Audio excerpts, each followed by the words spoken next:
আসসালামু আলাইকুম। পল্লবী মহিলা ডিগ্রি কলেজ, মিরপুর 12, ঢাকা 1216। সহকারী অধ্যাপক জোবাইদা সামিহা খাতুন বলছি।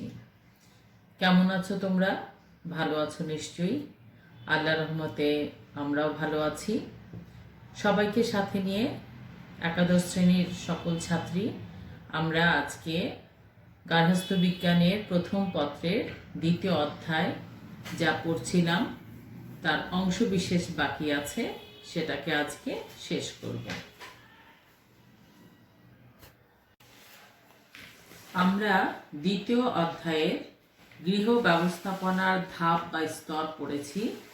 এই ধাপ বা স্তরের ভিতরে যা আমরা যেটুকু পড়তে পেরেছিলাম তার মধ্যে ছিল পরিকল্পনা, পরিকল্পনার বৈশিষ্ট্য, পরিকল্পনা গ্রহণের নীতি এবং পরিকল্পনার গুরুত্ব।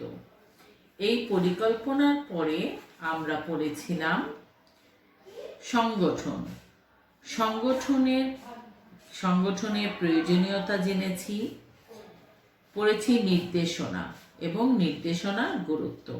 এই নির্দেশনার গুরুত্বের ভিতরে আমরা যে জিনিসগুলো দেখেছিলাম তার মধ্যে ছিল পরিকল্পনা বাস্তবায়ন, সম্পর্ক ও মানোন্নয়ন, ছিল সুষ্ঠু তদারকি, সুষ্ঠু পরিচালনা, দক্ষতা ও শৃঙ্খলার উন্নয়ন, পরিচালনায় সহায়তা, সঠিক মূল্যায়ন ও সমন্বয়, কার্যকর নিয়ন্ত্রণ প্রতিষ্ঠা, সুষ্ঠু তত্ত্বাবধায়ন এবং কাজের ধারাবাহিক নিশ্চিতকরণ।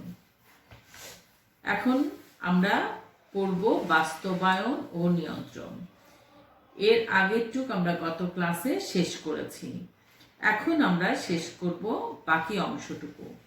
আমরা যে স্তরগুলো পেয়েছিলাম তার ভিতরে মনে আছে নিশ্চয়ই স্তরগুলো কি ছিল?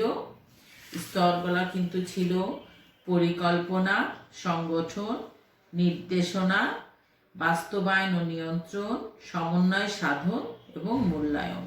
এবং এই সবগুলো যে চক্রটা আমরা দেখিয়েছিলাম সেই চক্রতে কিন্তু আমরা বলেছিলাম যে সবকিছুরই নির্ভর করবে একটা সিদ্ধান্তের উপরে। আমরা সিদ্ধান্তের মাধ্যমে এই কাজগুলো করে যাব।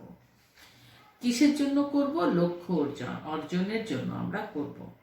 তাহলে এখন আমরা আজকে শেষ অংশটা টানার জন্য আমরা এখন পড়ব কি? বাস্তবায়ন ও নিয়ন্ত্রণ। পরিকল্পনা এবং নির্দেশনা অনুসারে যখন কোনো কাজ বাস্তবে রূপান্তরিত করা হয় তখন তাকে বাস্তবায়ন বলে।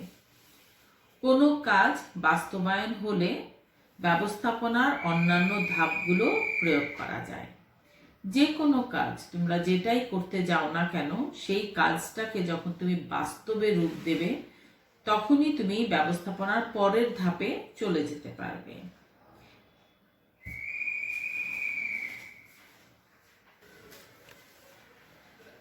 নিয়ন্ত্রণের আবিধানিক অর্থ হলো কোনো কিছু পরিচালনা করা বা সংযতকরণ, দমন করা, বিরত রাখা, আয়ত্তে রাখা ইত্যাদি। আবিধানিক অর্থটা হচ্ছে যা আমরা করছি সেটা, যে নিয়ন্ত্রণের ব্যাপারটা আবিধানিক অর্থে কি হবে? যে কোনো কিছু যদি আমি পরিচালনা করি বা সংযুক্তকরণ করি বা দমন করি বা বিরত রাখি বা আয়ত্তে রাখি। ব্যবস্থাপনা কার্যাবলীর গুরুত্বপূর্ণ ধাপ হলো নিয়ন্ত্রণ। যে কোনো কাজ যতই পরিকল্পনা করা হোক, সংগঠিত করা হোক, কিন্তু যদি তা আমরা ঠিক মতন নিয়ন্ত্রণ করতে না পারি তাহলে কোনো কাজই শেষ হবে না। তাহলে সবচেয়ে গুরুত্বপূর্ণ ধাপ যে কোনো কাজের জন্য হচ্ছে নিয়ন্ত্রণ।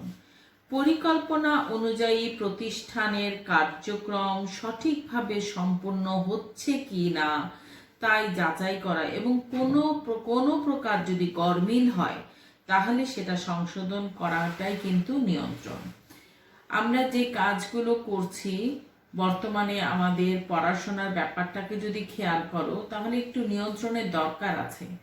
আমরা ক্লাসের টাইমগুলোকে যদি আমরা একটু মেনটেন করার চেষ্টা করি, বা ক্লাসগুলো, অনলাইন ক্লাসগুলোকে যদি আমরা সত্যিকার অর্থেই দেখার চেষ্টা করি, তাহলে কিন্তু আমরা বুঝতে পারবো যে আমরা যদি নিয়ন্ত্রণটা না করতে পারি, আমার পড়াটা কিন্তু শেষ হবে না। আচ্ছা, কুজ এবং উইরিচের মতে পরিকল্পনা অনুযায়ী কর্ম সম্পাদন নিশ্চিত করার জন্য ব্যক্তির সম্পাদিত কাজ পরিমাপ ও সংশোধন করাকে নিয়ন্ত্রণ বলে। নিয়ন্ত্রণ কাকে বলে বা নিয়ন্ত্রণ বলতে কি বুঝো, এটার উত্তর তোমরা এই সংজ্ঞাটা থেকেই দিয়ে দিতে পারবে। বিশিষ্ট ব্যবস্থাপনাবিদ ফয়েলের মতে নিয়ন্ত্রণ হলো গৃহীত পরিকল্পনা ও জারিকৃত নির্দেশনা অনুযায়ী কাজ পরিচালিত হচ্ছে কিনা তা পরীক্ষা করা। এই যে দুটো তোমাদেরকে সংজ্ঞা বললাম, সংজ্ঞা দুটো যখন লিখবে তখন সংজ্ঞা দুটোকে পারফেক্টলি ইনভাইটেড কমার ভিতরে দিতে হবে, এখানে কোনো ভুল করা যাবে না। অতএব এই সংজ্ঞা দুটোকে একদম মুখস্থ করে ফেলতে হবে। আচ্ছা, এই নিয়ন্ত্রণ কিন্তু যারা অধীনস্থ থাকে তারা যে সবসময় সুষ্ঠুভাবে কাজ করতে পারে তা কিন্তু না। তাহলে এই নিয়ন্ত্রণের প্রয়োজন আছে এবং এর মাধ্যমেই কিন্তু সকল ভুল ত্রুটি খুঁজে বের করা যায় এবং সংশোধনের ব্যবস্থা নেওয়া যায়, উদ্দেশ্য অর্জন কিন্তু তখন নিশ্চিত হয়। নিয়ন্ত্রণের ধাপটা সম্পূর্ণ করার জন্য প্রয়োজনে যে আমরা কাজ করি, সে কাজে সক্রিয় হওয়া, পর্যবেক্ষণ এবং অভিযোজন করার মাধ্যমে নিয়ন্ত্রণ আমরা করতে পারি। এই নিয়ন্ত্রণের কিছু কাজ আছে, এই কাজগুলো কি কি বা গুরুত্ব কি কি? পরিবারের সদস্যদের মানসিক সহযোগিতা ও সংগঠনের জন্য নিয়ন্ত্রণ প্রয়োজন। কোথায় প্রয়োজন? আমরা পরিবারের যা সদস্য আছে তাদের মানসিক সহযোগিতা এবং সংগঠনের জন্য। এটা কি করে? ঝুঁকি কমাতে সাহায্য করে। আমরা যে কাজটাই করি না কেন তার ভিতরে যেই ঝুঁকিটাই থাকুক, সেখানে ঝুঁকি কমাতে আমাদের সাহায্য করে নিয়ন্ত্রণ। সিদ্ধান্ত গ্রহণকারীদের মনোবল রক্ষার জন্য নিয়ন্ত্রণ প্রয়োজন। আমরা যখন যে সিদ্ধান্তই নেই না কেন, যে কোনো সিদ্ধান্ত, সেটা হতে পারে লেখাপড়া, হতে পারে পারিবারিক জীবন, বা হতে পারে কারো ব্যক্তিগত জীবন, এই বয়সে তোমরা অনেকেই অনেক ধরনের সিদ্ধান্ত গ্রহণ করো, কিন্তু সেই সিদ্ধান্তটা গ্রহণ করার যে মনোবল থাকতে হবে, সেই মনোবলটা নিয়ন্ত্রণের প্রয়োজন হয় তখন এই নিয়ন্ত্রণের কাজটা দেখা যায়। পরিকল্পনা বাস্তবায়িত হচ্ছে কি না তা নির্ধারণের জন্য নিয়ন্ত্রণ প্রয়োজন।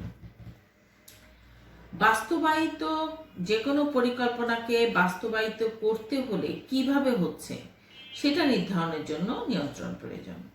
নিয়ন্ত্রণ ব্যবস্থা শক্তিশালী ও সুনিশ্চিত হলে অন্যের উপর সহজে ও নিরাপদে কর্তৃত্ব অর্পণ করা যায়। যখন কোনো কাজ তুমি নিয়ন্ত্রণের মাধ্যমে শক্তিশালী করতে পারবে এবং সুনিশ্চিত হবে, তখন কিন্তু তুমি সহজেই অপরের উপরে কর্তৃত্ব অর্পণ করতে পারো। যেমন ধরো, আমি তোমাদেরকে পড়াটা বুঝিয়ে দিচ্ছি, তাহলে আমি আমার যে নিয়ন্ত্রণ ব্যবস্থা সেটাকে ঠিক রাখছি এবং সুনিশ্চিত করছি, এবং এর পরে যখন আমি তোমাদের কাছ থেকে এর ব্যাপারে কোনো প্রশ্ন দিয়ে বা কোনো একটা অ্যাসাইনমেন্ট দিয়ে তোমাদেরকে বলবো এইটাকে তোমরা আমাকে জমা দাও, তখন কিন্তু আমি তোমার উপরে দিতে পারি, কারণ আমি জানি যে আমি এটা পড়িয়েছি, তুমি এটা জানো। সুষ্ঠু নিয়ন্ত্রণ ব্যবস্থার প্রতিষ্ঠিত মান বা অর্জিত ফলের বিচ্যুতি ও তার কারণ নির্ণয় করতে আমাদের সাহায্য করে এই নিয়ন্ত্রণ। তাহলে আমরা যে কাজটা করছি তার ভিতরে যদি কোনো ত্রুটি বিচ্যুতি থাকে, তাহলে সেই জিনিসটাও কিন্তু আমার এই নিয়ন্ত্রণ বদলিয়ে দেবে। নিয়ন্ত্রণের গুরুত্বের আরো আছে, যেমন কাজ করার ক্ষেত্রে কোনো সমস্যা থাকলে নিয়ন্ত্রণের মাধ্যমে সহজেই তা পরিবর্তন করা যায়। নিয়ন্ত্রণের ফলে কর্মীদের মধ্যে কাজের সতর্কতা ও দায়িত্ববোধ তৈরি হবে। এর মাধ্যমে সঠিক সময়ে এবং সফলভাবে কাজ সম্পন্ন হবে। এর মাধ্যমে মানবীয় ও বস্তুবাচক সম্পদের ব্যবহার অপচয় রোধ করা যাবে। আমরা যখন কোনো কাজকে নিয়ন্ত্রণ করি, আমরা কোনো কাজ করতে গেলে দুই ধরনের সম্পদ আমরা ব্যবহার করি, একটা মানবীয় সম্পদ, একটা বস্তুবাচক সম্পদ। এই দুটো সম্পদকে যখন সমন্বয় সাধন করি, আমরা এই দুটো সম্পদকে কোনো একটা লক্ষ্য অর্জনের জন্য যখন পরিকল্পনা করি, সংগঠিত করি, বাস্তবায়ন করি এবং বাস্তবায়ন করার জন্য যে নিয়ন্ত্রণটা আমরা করতে যাই, তখন কি হবে, আমার নিয়ন্ত্রণের মাধ্যমে কিন্তু আমার কর্মীর যদি কোনো সফলতা থাকে সেটা বুঝতে পারি, কোথাও ব্যর্থতা থাকলে সেটা সঠিক করে দেওয়া সম্ভব, এবং যেই সম্পদগুলোই আমরা ব্যবহার করছি না কেন সেই সম্পদগুলোর সুষ্ঠু ব্যবহার এবং অপচয় থেকে রোধ করা যেতে পারে। এরপরে আসি আমরা সমন্বয় সাধন। কাজের বিভিন্ন অংশ ও ব্যক্তির মধ্যে সামঞ্জস্য রাখাকে সমন্বয় সাধন বলে। প্রতিটা কাজের সঙ্গে যদি সামঞ্জস্য না থাকে তাহলে কোনো কাজই কিন্তু সঠিকভাবে আমরা শেষ করতে পারবো না, এবং এই সামঞ্জস্য রাখাটাই হচ্ছে সমন্বয় সাধন। বিভিন্ন কর্মকাণ্ডের মধ্যে বিচ্যুতি বা অসামঞ্জস্য পরিলক্ষিত যদি হয় তাহলে তাদের মধ্যে ঐক্যের জন্য গৃহীত যে পদক্ষেপ আছে সেই পদক্ষেপই হচ্ছে সমন্বয় সাধন। এই সমন্বয়ের মাধ্যমে মতনৈক্য দূর করা সম্ভব হবে। কাদের মধ্যে, ব্যক্তিবর্গ বা কাজের মধ্যে সম্ভব হবে ভারসাম্য রক্ষা করা, সমঝোতা, সহযোগিতা ও সামঞ্জস্য প্রতিষ্ঠা করা। আমরা যে কোনো কাজ যখন একসঙ্গে করতে যাই তখন কি হয়, অনেক সময় মতানৈক্য তৈরি হয়, সেটা দূর করা সম্ভব সমন্বয়ের মাধ্যমে। এতে কাজের মধ্যে নিরবচ্ছিন্নতা থাকবে, ধারাবাহিকতা বজায় থাকবে। সমন্বয় ছাড়া কোনো পরিকল্পনাই কিন্তু সফল হতে পারে না। পরিবারের বিভিন্ন কাজের মধ্যে উপযুক্ত সংযোজনের যে ধারা প্রতিষ্ঠা করা হয় তার সার্বিক কর্মকাণ্ডের যে অগ্রগতি তা আশা করা যায় এই সমন্বয় সাধনের মাধ্যমে। এবার আসি এই সমন্বয় সাধনের গুরুত্ব। এই সমন্বয় সাধনের গুরুত্ব বা কাজ বলতে আমরা কি বুঝি? পরিকল্পনাকে বাস্তবে পরিণত করতে সমন্বয় সাধনের প্রয়োজন। কাজকে এগিয়ে নিতে সমন্বয় সাধনের প্রয়োজন। ব্যক্তি ও তার কাজে সাহায্য প্রদান ও পথ প্রদর্শক হিসাবে সমন্বয় সাধনের গুরুত্ব আছে।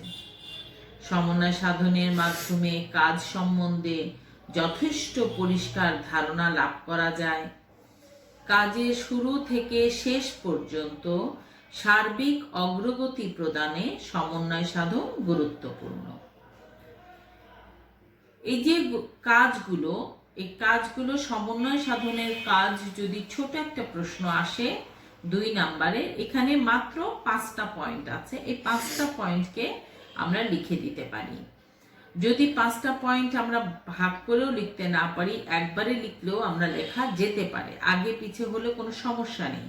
তাহলে সেই ক্ষেত্রে আমরা কি বলবো যে পরিকল্পনাকে বাস্তবে রূপ নিতে এবং কাজকে এগিয়ে নিয়ে যেতে, ব্যক্তি বা তার কাজকে সহযোগিতা বা সাহায্য প্রদান করতে বা তাকে পথ প্রদর্শন করতে, এবং এই যে সমন্বয় সাধনের যথেষ্ট পরিষ্কার একটা ধারণা হয় সমন্বয় সাধনের মাধ্যমে এই কাজগুলো করতে।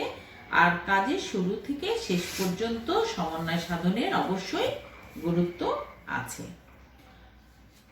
এই ব্যবস্থাপনার সর্বশেষ ধাপ হচ্ছে মূল্যায়ন। মূল্যায়নটা কি? কোনো ভালো কাজ বা মন্দ কাজ করার যে বিচার, কাজটা ভালো হয়েছে না মন্দ হয়েছে, এই বিচার করাকেই বলে মূল্যায়ন। পরিকল্পনা এবং নিয়ন্ত্রণের উপর কাজের ফলাফল নির্ভর করে। কি পরিকল্পনা করেছি আর তা কিভাবেই আমি নিয়ন্ত্রণ করেছি। আমি যদি পরিকল্পনা করে থাকি এসএসসি থেকে ভালো রেজাল্ট আমি এইচএসসিতে করব, তাহলে সেই পরিকল্পনা অনুযায়ী আমি যে ধাপগুলো গ্রহণ করেছি সেই ধাপগুলোকে যদি আমি যথাযথ নিয়মে নিয়ন্ত্রণ করতে পারি, তাহলেই আমার কাজের ফলাফল আসবে, আমার পরীক্ষার রেজাল্ট ভালো হবে। এবং সেই মূল্যায়ন ছাড়া কিন্তু কাজের সফলতা বা বিফলতা নিরূপণ করা যাবে না। আর মূল্যায়নটা হবে কি দিয়ে? আমার পরীক্ষার ফলাফল আমাকে মূল্যায়ন করে দেবে আসলেই আমি কতটুকু আমার পরিকল্পনা অনুযায়ী আমার লক্ষ্য অর্জন করতে পেরেছি। কাজটা করার পিছনে যে লক্ষ্য ছিল তা অর্জনের যে পর্যায়গুলো অবদান, সেই সুচারুভাবে মূল্যায়ন করতে হবে। যে আমি লক্ষ্য অর্জনের জন্য যে ধাপগুলো একটা পর একটা পেরিয়ে এসেছি সেইগুলোকে কিন্তু খুব সুচারুরূপে মূল্যায়ন করতে হবে। তাহলে কোন ধাপে আমার কাজটা অসম্পূর্ণ ছিল বা ত্রুটিপূর্ণ ছিল সেই জিনিসটা আমরা বুঝতে পারি। কাজের উদ্দেশ্য বা লক্ষ্যকে কেন্দ্র করে করার ফলে ফলাফল যাচাই করতে হয় এবং উদ্দেশ্য সাধিত না হলে ফলাফল ভালো হয়নি বলে ধরে নিতে হবে। যদি আমি আমার যথাযথ লক্ষ্যে যেতে না পারি, তাহলে আমাকে কি করতে হবে? যে হ্যাঁ, আমার উদ্দেশ্য ঠিক হয়নি, ফলাফল তাহলে ভালো হয়নি, আমাকে মেনে নিতে হবে। এই ক্ষেত্রে পরিকল্পনা এবং নিয়ন্ত্রণের সংশোধন করার চেষ্টা করতে হবে। তাহলে মূল্যায়নের মাধ্যমে লক্ষ্য অর্জিত হলো কিনা, বা যদি হয়ে থাকে কতটা হলো, তার পরিমাণ কতটুকু, এই জিনিসগুলো যদি আমরা বুঝতে পারি মূল্যায়নের মাধ্যমে, তাহলে আমরা কাজে উন্নতি সাধন করতে পারবো।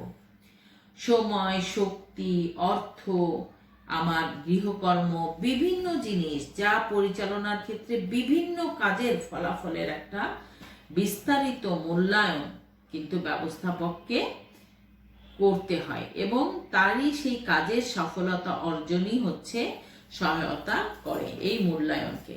তাহলে আমরা বলতে পারি যে মূল্যায়ন হচ্ছে এমন একটা জিনিস, আমার লক্ষ্য অর্জনের জন্য আমি যা যা করেছি, যেটুকু করেছি, যেভাবে করেছি, যে ধাপগুলো পেরিয়ে এসেছি, সেই পেরিয়ে আসার ধাপগুলোতে যদি আমার কোনো ত্রুটি বিচ্যুতি না থাকে, তাহলে ফলাফল আমার ভালো হবে এবং আমি বলবো আমার মূল্যায়নটা যদি ঠিক আসে, আমার লক্ষ্য অর্জন ঠিক হয়েছে।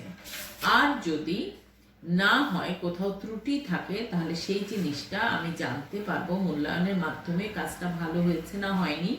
যদি না হয়ে থাকে, তাহলে আমার যেখানে ভুল এবং ত্রুটি আছে সেগুলো আমি সংশোধন করে পরবর্তী লক্ষ্যের দিকে এগিয়ে যেতে পারবো। মূল্যায়নের কাজ কি? মূল্যায়নের মাধ্যমে কাজের সফলতা বিফলতা পাই। মূল্যায়নের মাধ্যমে লক্ষ্য অর্জিত হলো কিনা, কতটুকু হলো, সেটা আমরা তার পরিমাপ করতে পারি। মূল্যায়নের মাধ্যমে পরবর্তী পরিকল্পনা ত্রুটিমুক্ত এবং ফলপ্রসূ করে তোলার যে একটা সম্ভাবনা, সেটা সৃষ্টি হয়ে থাকে। তাহলে বাস্তবায়ন কি বলে, গৃহ ব্যবস্থাপনার যে ধাপগুলো আমরা বললাম এতক্ষণ, এই ধাপগুলো তাহলে যা আমরা লক্ষ্য অর্জনের জন্য যে ধাপগুলো করেছি, প্রত্যেকটা ধাপের শেষে এসে কিন্তু আমরা মূল্যায়নের মাধ্যমে আমার লক্ষ্যটা স্থির আমরা করে নিয়েছি। ভালো হলে ভালো হয়েছে, আর যদি ভালো না হয়ে থাকে, তাহলে সেই ক্ষেত্রে আমাদেরকে সিদ্ধান্ত নিতে হয়েছে আর কোথাও কোনো সমস্যা আছে কি না। আচ্ছা, এবার আসি আমরা সিদ্ধান্ত গ্রহণ। আমরা যে চক্রটা দেখেছিলাম, সেই চক্রের মাঝখানে ছিল সিদ্ধান্ত। সেই ব্যবস্থাপনার যে চক্র প্রবাহ ছিল, সেটার মাঝখানটা ছিল কি? সিদ্ধান্ত। যে কোনো জিনিসে আমরা করি না কেন, সিদ্ধান্ত ছাড়া কিন্তু আমাদের পক্ষে কোনো কাজই করা সম্ভব নয়। সিদ্ধান্ত গ্রহণ কিন্তু গৃহ ব্যবস্থাপনার কার্যকলাপের একটা মৌলিক অঙ্গ। এটা কিন্তু গৃহ ব্যবস্থাপনার আসলে প্রাণ বা প্রাণস্বরূপও বলতে পারো। সিদ্ধান্ত ছাড়া গৃহ ব্যবস্থাপনা কিন্তু কার্যকর করা যায় না। ছোট হোক বড় হোক, যে কোনো কাজই মানুষ কিন্তু সিদ্ধান্ত গ্রহণ করে এবং প্রত্যেক ব্যক্তি কিন্তু জীবনের প্রতিটি ক্ষেত্রে সিদ্ধান্ত নিয়ে থাকে। পারিবারিক সিদ্ধান্ত কিন্তু আসলে দলীয় সিদ্ধান্তের একটা বিশেষ রূপ। একক সিদ্ধান্ত তুমি তোমার নিজের ব্যাপারটাই নিতে পারো। পড়ার সময় যদি কখনো একটা পড়া পড়তে অসুবিধা হচ্ছে, সেই মুহূর্তে কিন্তু তুমি সিদ্ধান্ত নিতে পারো, এখন মাথায় এই কঠিন লাগছে, পড়াটা ভালো লাগছে না, আচ্ছা একটু লাইট পড়া, যেটা আমার কাছে পড়তে ভালো লাগে সেই পড়াটা একটু পড়ে নিন। তাহলে সেই ক্ষেত্রে কিন্তু তুমি এই জিনিসটা তোমার নিজের একক সিদ্ধান্তের মাধ্যমে পরিবর্তন করে সেই মুহূর্তের পড়াটা তৈরি করে নিতে পারো। এখন দেখি আমাদের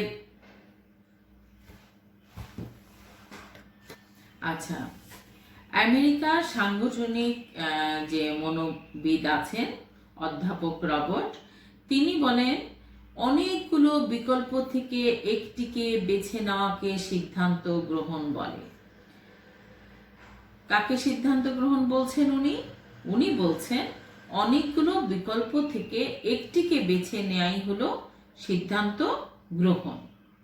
আবার মার্কিন অর্থনীতিবিদ গ্রস এবং ক্র্যান্ডেল কি বলেন?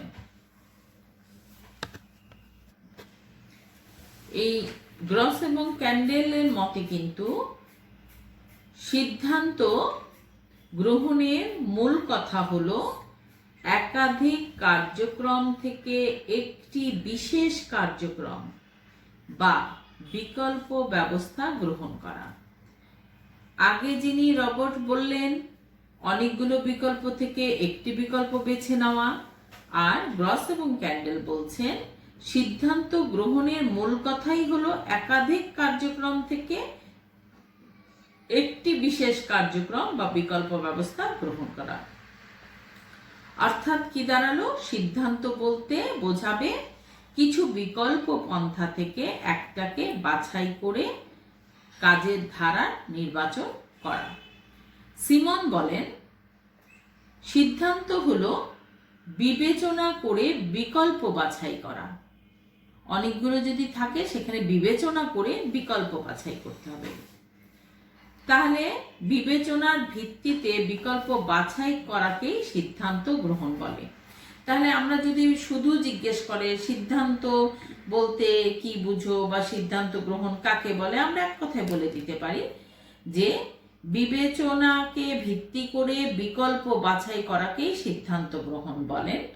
তবে আমরা বিভিন্ন অর্থনীতিবিদ বা মনোবিদের যে সংজ্ঞাগুলো পেয়েছি, সংজ্ঞাগুলো যদি আমরা পারফেক্টলি লিখতে পারি তাহলে আমরা সেই সংজ্ঞাগুলো নাম উল্লেখ করে ইনভাইটেড কমার মধ্যে আমরা দিয়ে দেব।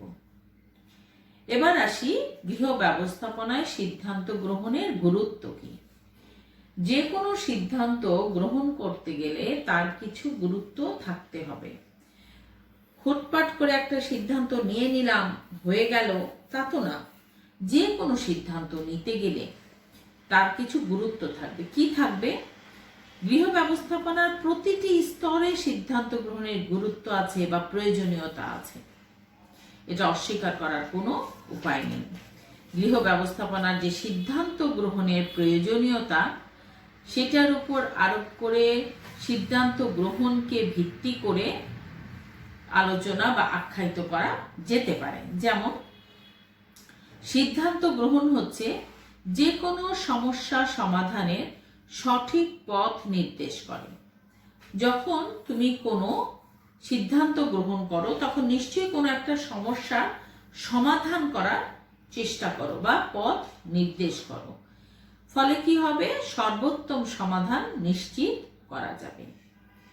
সিদ্ধান্ত গ্রহণের জন্য সমস্যার স্বরূপ উদ্ঘাটন করতে হয়। আমি কেন সিদ্ধান্ত, যেই লক্ষ্যতে যাচ্ছি সেটাতে আমরা যে সিদ্ধান্ত নিচ্ছি কিভাবে কাজ করব, সেটা আসলে কোথায় সমস্যা সেটা যদি আমি জানতে পারি, সেই জিনিসটা যদি আমি উদ্ঘাটন করতে পারি, তাহলে সমস্যা নিয়ে চিন্তা ভাবনা করে আমরা নিতে পারি। এতে কি হবে, আমার মেধা, আমার মননশীলতা, যুক্তি, অনুসন্ধানের মনোভাব, এই জিনিসগুলো দিয়েই কিন্তু আমি আমার এই বিভিন্ন সমস্যার স্বরূপ উদ্ঘাটন করতে পারি। সীমিত সম্পদ সুপরিকল্পিতভাবে ব্যবহারের উপর পরিবারের সাফল্য নির্ভর করে। সিদ্ধান্তের মাধ্যমে এগুলোকে এমনভাবে ব্যবহার করা যায় বা হয়ে থাকে যা সর্বোত্তম ফল লাভ করা যায়। দেখো, একই ক্লাসে আমরা অনেকেই পড়ি বা একই জায়গায় আমরা অনেকেই কাজ করি, সবারই যে আর্থিক অবস্থা এক এমনটা বলা যায় না, সবারই যে মেধা এক এমনটা বলা যায় না, সবারই যে কাজকর্মের ক্ষমতা এক তা বলা যায় না। তবে যেই সম্পদই আমার থাকুক না কেন, যতটুকুই থাকুক না কেন, সেটাকে যদি আমি একদম পরিকল্পনা মাফিক যদি ব্যবহার করতে পারি, সেই সিদ্ধান্তটা যদি আমি নিতে পারি, তাহলে অবশ্যই আমার সঠিক সিদ্ধান্ত নিয়েই কিন্তু আমার ওই সম্পদগুলোকে ব্যবহার করে আমি আমার লক্ষ্য অর্জন করতে পারবো। পরিবারের ব্যয় নিয়ন্ত্রণের জন্য কার্যকর সিদ্ধান্ত গ্রহণ করা হয়।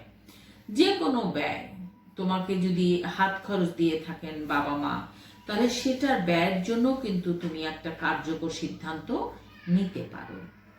সিদ্ধান্ত গ্রহণের মাধ্যমে সমস্যা সমাধানের বিকল্প পন্থা নির্ধারণ করা থাকে, ফলে সিদ্ধান্ত বাস্তবায়নের অযথা সময় নষ্ট হয় না। যে কোনো একটা কাজ করতে গেলে আমরা একটা সিদ্ধান্ত নেই। মনে করো যে তুমি তোমার বাসা থেকে তুমি একটা জায়গায় যাচ্ছ, সেই যাওয়ার একটা সিদ্ধান্ত নিয়েছো। সিদ্ধান্তে তুমি নিলে যে আমি এখান থেকে বাসে যাব, বের হয়ে দেখলে বাসে এত ভিড় বা এমন অবস্থা, তুমি বাসকে ব্যবহার করতে পারছো না, তাহলে তার একটা বিকল্প চিন্তা করতে হবে। এই যে বাস্তবায়ন করা, যে একটা সিদ্ধান্ত বিকল্প পন্থা যে নির্ধারণ করা থাকবে, সেটা কিন্তু আমাদের এই সিদ্ধান্তের একটা গুরুত্বপূর্ণ কাজ। সঠিক সিদ্ধান্তের মাধ্যমে পরিবারকে নানা প্রতিকূলতা এবং ক্ষতির হাত থেকেও রক্ষা করা যাবে। মূলত সিদ্ধান্ত আমাদের প্রতিটা কাজে সফলতা আনতে এবং আমাদের যা আছে, মানবীয় হোক, বস্তুবাচক হোক, যেই সম্পদই আছে, সেই সম্পদগুলোকে সঠিকভাবে কাজে লাগিয়ে সিদ্ধান্তকে ঠিকভাবে ব্যবহার করে আমরা আমাদের লক্ষ্য অর্জন করতে পারব। সিদ্ধান্ত গ্রহণের কতগুলো স্তর বা পর্যায় আছে। এই স্তর এবং পর্যায়গুলো পরপর সিরিয়ালি একদম মুখস্থ রাখতে হবে, কারণ আগে পিছে এটার যাওয়ার কোনো সুযোগ নেই। সুযোগ না থাকার জন্য আমাদেরকে ঠিক মতন এই সমস্যাগুলোকে ঠিক রাখার জন্য কি করতে হবে, সিদ্ধান্ত গ্রহণের প্রত্যেকটা ধাপ 1, 2, 3, 4, 5, এই 5টা ঠিক মতো মনে রাখতে হবে। আচ্ছা, তাহলে সিদ্ধান্ত গ্রহণের স্তর বা পর্যায় কিন্তু একটা জটিল প্রক্রিয়া। এই সিদ্ধান্ত গ্রহণ একটা জটিল প্রক্রিয়া। সিদ্ধান্ত গ্রহণের 5টা স্তর। এই 5টা স্তর কি কি? প্রথম হচ্ছে সমস্যার স্বরূপ উপলব্ধি, দ্বিতীয় বিকল্প অনুসন্ধান, তৃতীয় বিকল্প সমূহ সম্পর্কে চিন্তা, চতুর্থ একটি সমাধান গ্রহণ, পঞ্চম গৃহীত সিদ্ধান্তের জন্য দায়িত্ব গ্রহণ। এই 5টি স্তর একটার পরে একটা সিরিয়ালি বা স্তরের পরে স্তরটা নিয়ে যেতে হবে। প্রথমেই তাহলে আমরা আলোচনায় আসি সমস্যার স্বরূপ উপলব্ধি। সিদ্ধান্ত নিতে গেলে প্রথমে যেই সমস্যাটা আমরা দেখছি তার স্বরূপটা উপলব্ধি করতে হবে, সমস্যা সম্পর্কে উপলব্ধি করতে হবে। সমস্যাকে চিহ্নিত করতে হবে। এর সংজ্ঞা দেওয়াই হচ্ছে সিদ্ধান্ত গ্রহণের প্রথম স্তর। তাহলে সিদ্ধান্ত যে আমরা পাচ্ছি তার প্রথম স্তরটাই হচ্ছে সমস্যার স্বরূপ উপলব্ধি করা। আচ্ছা, তাহলে আমরা কি বলবো যে সমস্যা সম্পর্কে উপলব্ধি করা, সমস্যাকে চিহ্নিত করা এবং এর সংজ্ঞা দেওয়া সিদ্ধান্ত গ্রহণের প্রথম স্তর। সমস্যা নির্ধারণের ব্যাপারে পরিবার অনেক সময় বিভিন্ন হুমকির সম্মুখীন হয়। যেহেতু পরিবারের সদস্যদের আচরণ সময়ের সাথে সাথে পরিবর্তিত হয়, ফলে অনেক সময় পরিবার বুঝতে পারে না যে কোনটা কি। আচ্ছা, তাহলে কি হলো যে আমরা যে পরিবার যে বুঝতে পারছে না যে আচরণের এই পরিবর্তনটা স্বাভাবিক নাকি একটা সমস্যা, তখন কি করে সিদ্ধান্ত গ্রহণের পূর্বে সমস্যাটি সম্পর্কে সম্পূর্ণ অবগত হওয়া আমাদের প্রয়োজন। উদাহরণ হিসাবে যদি আমরা নেই যে কোনো সদস্য বেড়াতে যেতে চায়, এটা একটা সহজ সমস্যা, কিন্তু বেড়াতে যেতে হলে যে অর্থ, যে যানবাহন, যে নিরাপত্তা, এই সমস্ত ব্যবস্থাগুলোর সাথে সাথে করতে হয়। তাহলে এই সিদ্ধান্ত গ্রহণের পূর্বে সমস্যাটা সঠিকভাবে মূল্যায়ন করে সম্পূর্ণ অবগত হওয়ার প্রয়োজন আছে। ধরে নাও এই লকডাউনের পরে যখন আমরা কিছুটা একটু রিলিফ পেয়েছি, অনেকেই ঢাকার বাইরে যাবার চিন্তা করেছে। কেউ হয়তো দাদা বাড়ি, নানা বাড়ি গিয়েছে, কেউ হয়তো বা একটু অন্য জায়গায় যেতে চাচ্ছে। তাহলে এই অন্য জায়গায় যাওয়ার ব্যাপারে যখন প্রথমে সমস্যাটা কি উপলব্ধ করা হলো যে হ্যাঁ, সে বাইরে যাবে বা তুমি বাইরে যাচ্ছ। ধরে নিই খুব কমন একটা জায়গা কক্সবাজার, আমরা কক্সবাজার যাব। তাহলে এই ক্ষেত্রে আমার আর কি জিনিসগুলো আছে যেগুলো আমার দেখতে হবে? সেখানে কিন্তু দেখতে হবে যে আমার যেতে কতটুকু অর্থ ব্যয় হবে, আমি কিসে যাব, আমি কি ট্রেনে যাব না বাসে যাব নাকি আমি প্লেনে যাব। ট্রেনে গেলে চিটাগাং নেমে আবার বাসে যেতে হবে, সরাসরি বাসে গেলে সরাসরি যেতে পারছি, আর প্লেনে গেলে যেতে পারছি কম সময়, কিন্তু সেখানে অর্থের কিন্তু খরচটা অন্যগুলোর তুলনায় বেশি।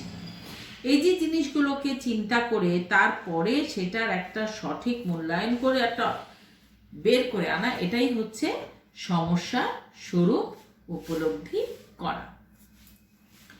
সমস্যা সমাধানের বিকল্প অনুসন্ধান। এই যে সিদ্ধান্ত গ্রহণের এটা হচ্ছে দ্বিতীয় ধাপ।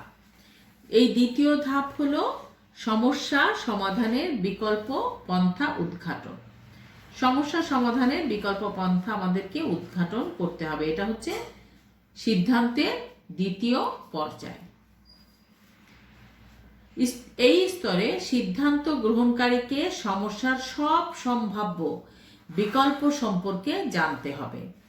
জ্ঞান, অভিজ্ঞতা, সময়, শক্তি বিকল্প পন্থা অনুসন্ধানের জন্য প্রয়োজন হয়, কিন্তু এগুলো সীমাবদ্ধতার কারণে সব সময় সঠিক উপায় কিন্তু নির্ধারণ সম্ভব হয় না। এতে কখনো কখনো কিছু ত্রুটি দেখা যায়। যেমন ধরো, আমরা বলতে পারি যে গৃহকর্তা ঢাকার বাইরে কোনো দূরবর্তী স্থানে যেতে হলে কি ধরনের যানবাহন নির্বাচন করবেন। ধরো কক্সবাজার যাবে, তাহলে কি ধরনের যানবাহন নির্বাচন করবে সেটা যাচাই করতে হবে।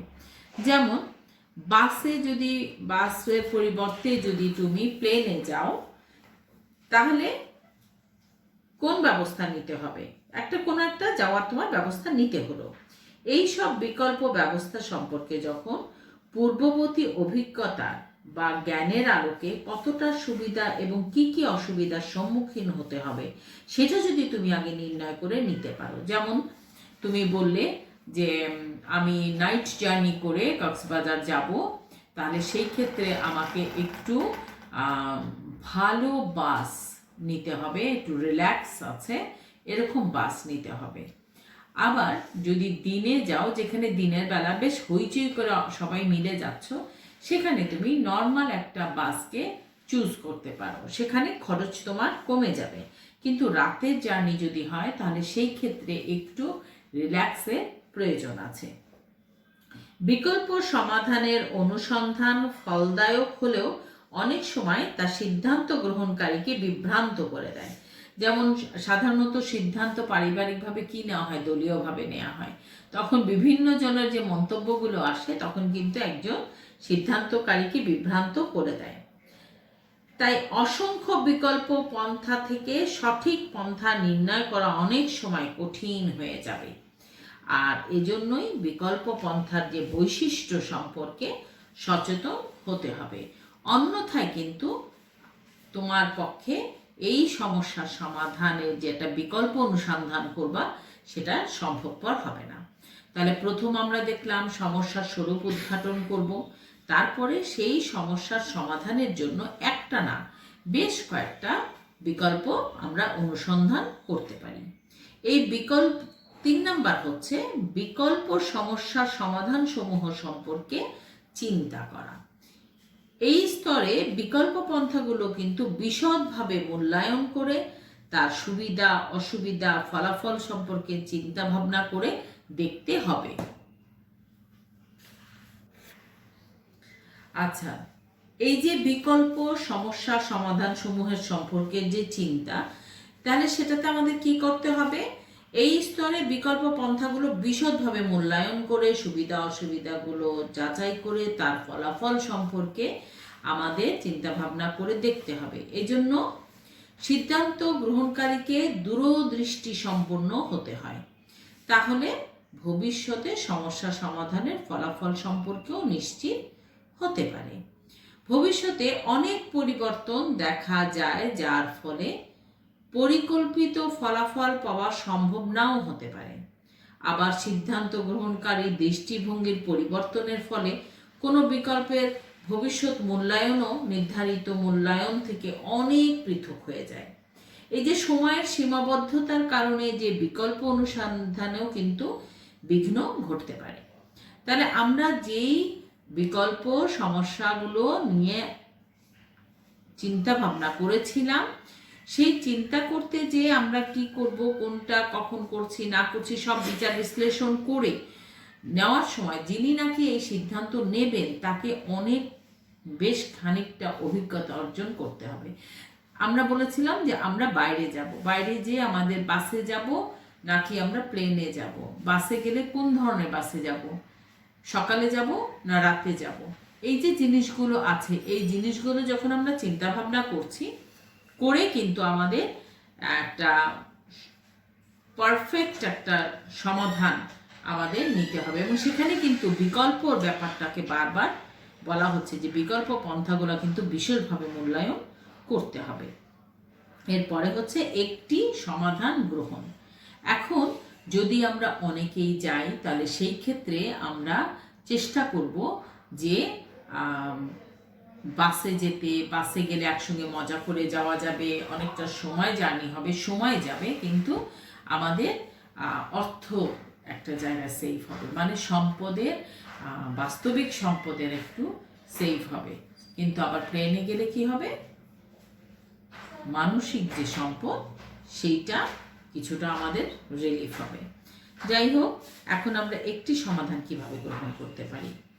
বিকল্প যে পন্থাগুলো আছে সেগুলো থেকে একটা বিকল্প সমাধান আমরা বের করে নিতে পারি। এই বিকল্প যে সমাধানগুলো আমরা নেব সেখানে সিদ্ধান্ত গ্রহণের চতুর্থ স্তর হবে এইটা, যে একটা সমাধান গ্রহণ করা। এই স্তরটা কিন্তু সবচেয়ে বেশি প্রভাবশালী, এটা মানুষের সমস্ত জীবনধারাকে কিন্তু প্রভাবিত করবে। বিকল্প সমাধানগুলো সম্পর্কে সম্পূর্ণ অবগত হওয়া সম্ভব নয় বলেই সিদ্ধান্ত গ্রহণকারীকে কিন্তু একটা সমাধান বেছে নিতে হয়। আর এই একটা সমাধান বেছে নিতে গেলেই কিন্তু অনেক চিন্তা ভাবনা করে একজন জিনিসকে ঠিক করে নিতে হয়। আমরা এই একটা সমস্যা সমাধান গ্রহণ করতে যেয়ে কিন্তু অনেক ক্ষেত্রে দৈবক্রমেও মন এক বা একাধিক সমাধানের প্রতি কিন্তু আকৃষ্ট হয়ে পড়ে, এইটা না এইটা। যেমন প্লেনে যাব, সময় কম লাগবে, চলে গেলাম। আবার যদি আমরা বাসে যাই তাহলে সেখানে আমাদের সময় বেশি লাগবে কিন্তু টাকা কম লাগবে। এই যে বিভিন্ন দুইটা তিনটার প্রতি কিন্তু আকৃষ্ট হয়ে যেতে পারে। এই আকৃষ্ট হওয়ার পারিপার্শ্বিক অবস্থার উপর কিন্তু অনেকটা নির্ভর করে, যে তোমার পারিপার্শ্বিক অবস্থা তোমার এই সমাধান একটার জায়গায় দুইটা তিনটা কিন্তু তোমাকে প্রভাব ফেলতে পারে। সিদ্ধান্ত গ্রহণকারীর যে আয়, বয়স, অভিজ্ঞতা, দূরদর্শিতা, শিক্ষা, এগুলোর উপরেই কিন্তু বিকল্প যে সমাধান গ্রহণ অনেকাংশে নির্ভর করে। অতএব যিনি সিদ্ধান্ত নেয়ার মালিক, তিনি যখন সিদ্ধান্ত নেবে তখন তার নিজস্ব যে আয়, তার বয়স, তার অভিজ্ঞতা, তার পারদর্শিতা, তার শিক্ষা, বিভিন্ন জিনিসকে দিয়েই কিন্তু তিনি একটা সমাধানকে গ্রহণ করার জন্য নির্বাচন করতে পারবেন। সর্বশেষ যে সিদ্ধান্তটা সেটা হচ্ছে 5 নম্বর সিদ্ধান্ত, সেটা হচ্ছে গৃহীত সিদ্ধান্ত গ্রহণের জন্য দায়িত্ব গ্রহণ। আমরা তো প্রথমে সমস্যার স্বরূপ উপলব্ধি করেছি, সমস্যা সমাধানের বিকল্প অনুসন্ধান করেছি, সেই সমস্যা সমাধানগুলো সম্পর্কে চিন্তা ভাবনাও করেছি, একটা সমাধানকেও আমরা বেছে নিয়েছি। কিন্তু এই যে বেছে নেওয়া হলো সিদ্ধান্তটা, এই সিদ্ধান্তটা গ্রহণের জন্য কিন্তু দায়িত্ব গ্রহণ করতে হবে। এটা কি? এটা সিদ্ধান্ত গ্রহণের শেষ ধাপ। এই সিদ্ধান্ত গ্রহণ করা হয়, যে সিদ্ধান্তটাই আমরা গ্রহণ করব সেই সিদ্ধান্ত গ্রহণকারীকে তার ফলাফল জেনে দায়িত্ব গ্রহণ করা উচিত।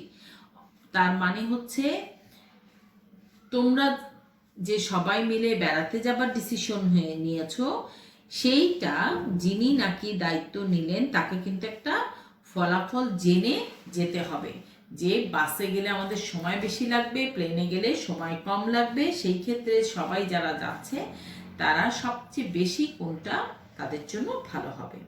এই দায়িত্ব গ্রহণ করতে না পারলে পরবর্তী সব স্তরের প্রচেষ্টা কিন্তু ব্যর্থ হয়ে যাবে। সুতরাং কি করতে হবে? বিকল্প বাছাইকরণের পর চূড়ান্ত সিদ্ধান্তকে কার্যকর করার জন্য দায়িত্ব গ্রহণ করতেই হবে। তার মানে তুমি যেই সমাধানটা শেষ মুহূর্তে গ্রহণ করেছো তাকে দায়িত্ব নিয়ে গ্রহণ করতে হবে, নতুবা গৃহীত সিদ্ধান্ত বাস্তবায়ন হয় না বা হবে না এবং লক্ষ্য অর্জনে ব্যর্থতা আসবে। যদি যা সমাধান তুমি গ্রহণের সিদ্ধান্ত নিয়েছো তা যদি তুমি দায়িত্বতার সাথে পালন না করো, সিদ্ধান্ত বাস্তবায়নে কোনো সমস্যার উদ্ভব হলে সিদ্ধান্ত গ্রহণকারী পরিবারের সদস্যদের সাথে আলোচনা করে তার ভিত্তিতে সিদ্ধান্ত পরিবর্তন করতে পারবে। কিন্তু এই যে কখনো সমস্যা হলো যে তোমরা বাসে গেলে, যেতে ক্লান্ত হয়ে পড়লে, ক্লান্ত হওয়ার পরে স্বাভাবিকভাবেই কিছুটা বিশ্রামের প্রয়োজন হয়ে যাচ্ছে, কিন্তু সেই পরিবারে যারা একটু কম বয়সী তারা সেই বিশ্রামটা নিতে চাচ্ছে না, তাহলে পরিবারের সঙ্গে আলোচনা করে সেইখানে একটা সমাধান বের করে নিতে হবে। এই যে দায়িত্ব, সিদ্ধান্ত গ্রহণের যে দায়িত্ব কিন্তু আসলে তাকেই বহন করা উচিত এবং তারই বহন করা উচিত এবং করবেন তিনি, যার সঙ্গে সবার একটা সুসম্পর্ক থাকবে, যেখানে কোনো সমস্যা নতুন করে তৈরি হবে না, এমন একটা যিনি আছেন তিনি এই সিদ্ধান্ত গ্রহণ যে করা হয়েছে তার একটা দায়িত্ব তিনি গ্রহণ করবেন। তাহলে আমরা এই সিদ্ধান্ত গ্রহণের কয়টা স্তর আমরা জানি? 5টা স্তর।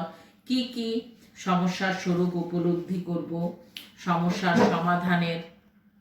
সমস্যার যে সমাধানের বিকল্প অনুসন্ধান করা বা বিকল্প সমস্যা সমাধান সমূহ সম্পর্কে চিন্তা করা, এবং একটা সমাধান গ্রহণের ব্যবস্থা নেওয়া এবং সেই গৃহীত সিদ্ধান্ত গ্রহণের জন্য দায়িত্ব গ্রহণ করা।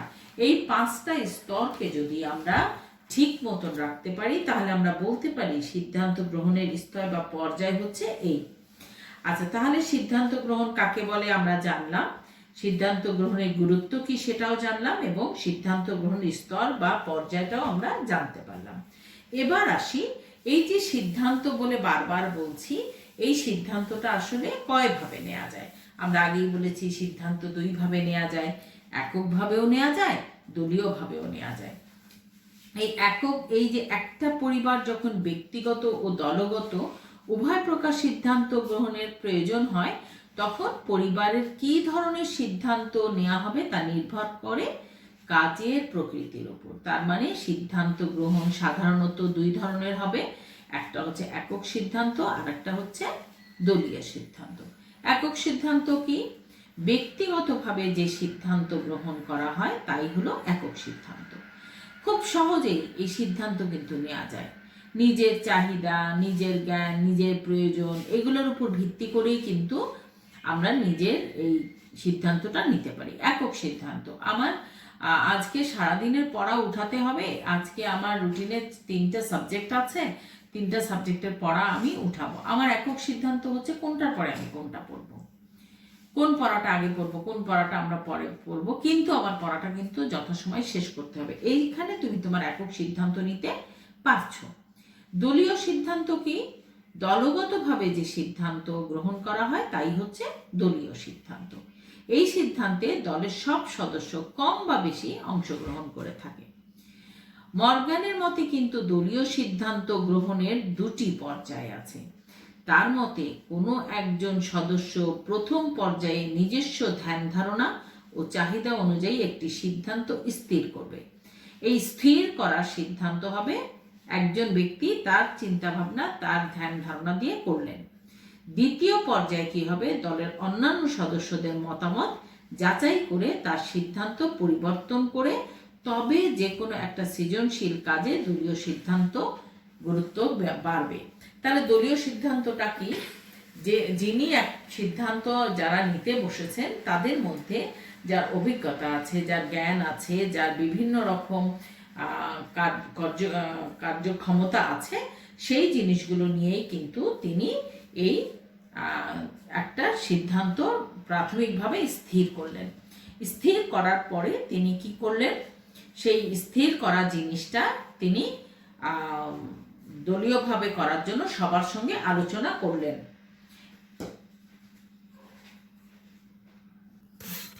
তাহলে আমরা এই 2টো সিদ্ধান্ত পেয়ে গেলাম। হ্যাঁ, কি কি সিদ্ধান্ত পেলাম? একক সিদ্ধান্ত এবং দলীয় সিদ্ধান্ত।